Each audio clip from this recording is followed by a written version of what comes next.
One of the critical characteristics of a follower of Jesus Christ is almost completely non-existent in our society. Now, I say almost because there are still some times when we see and maybe even celebrate it, but those times are largely times of extremes.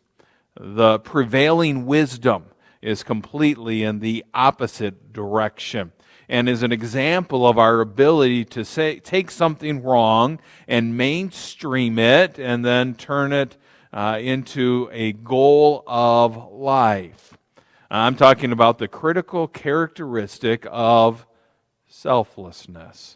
It's rooted in Jesus' command and description there in our passage this morning that we read here in Luke chapter 9, verse 23. And he said to them all, "If any man will come after me, let him deny himself." Selflessness, take up his cross daily and follow me.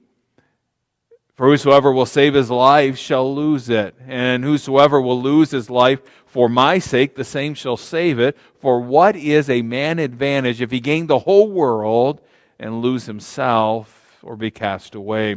When was the last time you heard a message about how good self-denial is from our culture? The great irony is that the devil already has this guy's soul. Did you notice that? Do you see the contrast between that and the words of Jesus Christ? If you try to hang on to your life, if you try to hang on, you're going to lose it. But if you give it up for my sake, you'll save it. Pretty obvious. And even more, do you see the underlying assumption, which is now the mainstream goal of life? It is the false glorification of that type of life. It's all about me. It's all about me. The assumption in the commercial is that the kind of life depicted in the commercial, fast cars and beautiful women and fame and luxury, is the best kind of life. That's what we're striving for. That's the goal of our life. And if you look at the commercials and you read the commercials, if you talk to anyone in society, that is the goal of life. It's the best kind of life that is out there. However, Jesus said, for what is a man advantage? What advantage is there if he can gain this whole world and lose himself or be cast away?